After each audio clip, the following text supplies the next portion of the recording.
कैसे बॉस है पीएम नरेंद्र मोदी? विदेश मंत्री जयशंकर बोले बहुत डिमांडिंग है। प्रधानमंत्री नरेंद्र मोदी को विदेश मंत्री एस जयशंकर एक डिमांडिंग बॉस मानते हैं।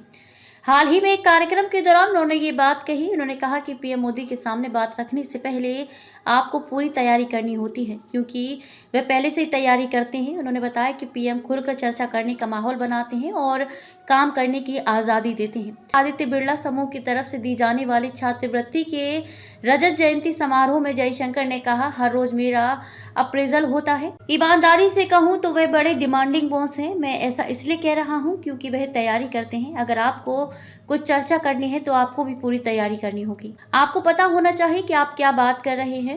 आपको अपनी बात पर अडिग रहना चाहिए और आपके पास डेटा होना चाहिए। जयशंकर ने पीएम मोदी को आपस में संवाद करने वाला बॉस भी बताया। उन्होंने कहा कि दूसरी खासियत में कहूँगा कि वे बड़े इंटरेक्टिव बॉस हैं। कुछ बॉस होते हैं जो आपसे बात करने से पहले ही मन बना लेते हैं या आपको बस फैसला सुना देते हैं। उनका फैसला लेने का तरीका काफी इंटरेक्टिव है। विदेश मंत्री ने कहा कि मुझे उनके साथ काम करके मजा आया, क्योंकि वह फैसले लेते हैं और आपको काम करने की छूट देते हैं। यूक्रेन संकट के दौरान उन्होंने फैसला लिया कि हमें लोगों को बाहर निकालना है, जो भी हो करो।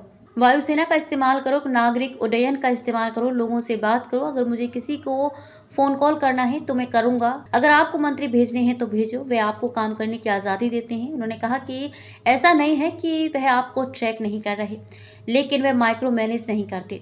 मुझे इस काम में मजा आया। अमेरिका चुनाव पर भी बोले जयशंकर ने कहा कि डोनाल्ड ट्रंप के राष्ट्रपति के रूप में वापसी के बाद तमाम देश अमेरिका को लेकर थोड़े घबराए हुए हैं, लेकिन भारत उनमें से नहीं है। विदेश मंत्री ने भारत अमेरिका संबंधों और ट्रंप की जीत पर कहा, प्रधानमंत्री नरेंद्र मोदी संभवतः उन पहले 3 लोगों में थे जिनसे नवनिर्वाचित राष्ट्रपति ट्रंप ने बात की। उन्होंने कहा कि भारत और प्रधानमंत्री मोदी ने कई राष्ट्रपतियों के साथ तालमेल बनाया है। उन्होंने कहा, आज बहुत सारे देश अमेरिका को लेकर घबराए हुए हैं, लेकिन हम उनमें से नहीं हैं।